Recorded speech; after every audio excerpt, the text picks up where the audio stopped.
Hello friends, অমৃতার পাকশালায় সবাইকে স্বাগত জানাই। আশা করছি সকলেই ভালো আছেন। আজকে বেগুনের একটা সুন্দর রেসিপি দেখাচ্ছি, খেতে কিন্তু ভীষণই ভালো লাগবে। বেগুনের এই রেসিপিটার জন্য একটা বড় সাইজের বেগুন নিয়েছি, প্রায় 500 গ্রামের। এবার বেগুনটা ভালো করে ধুয়ে গোল পিস করে কেটে নিলাম।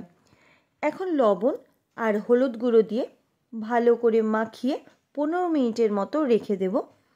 এই সময়ের মধ্যে একটা বোলে 200 গ্রাম টক দই নিলাম। এর মধ্যে 1 টিস্পুন হলুদ গুঁড়ো, 1 টিস্পুন লঙ্কা গুঁড়ো, 1 টিস্পুন ধনে গুঁড়ো, 1 টিস্পুন জিরে গুঁড়ো, 2 টিস্পুন চিনি আর লবণ নিলাম। যেহেতু এটা টক দইয়ের রান্না, চিনিটা কিন্তু একটু ঠিকঠাক দিতে হবে, তাহলে রান্নার স্বাদটা খুবই ভালো হবে। এবার সব কিছু ভালো করে মিক্স করে নিচ্ছি।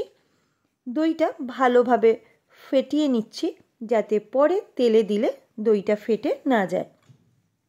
এখন 15 মিনিট পর বেগুনটা ভেজে নেব।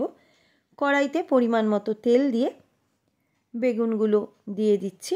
দুবারে সব বেগুনগুলো ভেজে নেব। এই রেসিপিতে কিন্তু বেগুনটা পুরো একদম না ভেজে 80% মতো ভেজে নিয়েছি। এবার এই কড়াইতে 1/4 কাপ সর্ষের তেল দিলাম। তেলটা গরম হওয়ার পর সামান্য কালো জিরে, 2টো শুকনো লঙ্কা আর 4টে কাঁচা লঙ্কা মাঝখান থেকে চিড়ে দিয়ে দিলাম। লো ফ্লেমে একটু নাড়াচাড়া করে এর মধ্যে দইয়ের মিক্সচারটা দিয়ে দিচ্ছি। এবার হাই ফ্লেমে বেশ কিছুক্ষণ নাড়াচাড়া করতে হবে, যতক্ষণ না গ্রেভিটা একটু কালার চেঞ্জ হয় আর একটু ড্রাই হয়। গ্রেভিটা এখন খুব বেশি পাতলা আছে, একটু ড্রাই করে নিতে হবে। গ্রেভির কালারটা একটু চেঞ্জ হয়ে গেছে। এখন অল্প একটু জল অ্যাড করলাম আর ভেজে রাখা বেগুনগুলো দিয়ে দিলাম। ভাজা বেগুন দেওয়ার পর আরও 5 থেকে 7 মিনিটের মতো মিডিয়াম ফ্লেমে রান্না করতে হবে। এই রেসিপিটা কিন্তু বেশি গ্রেভি ভালো লাগবে না, একটু শুকনো করে নিতে হবে।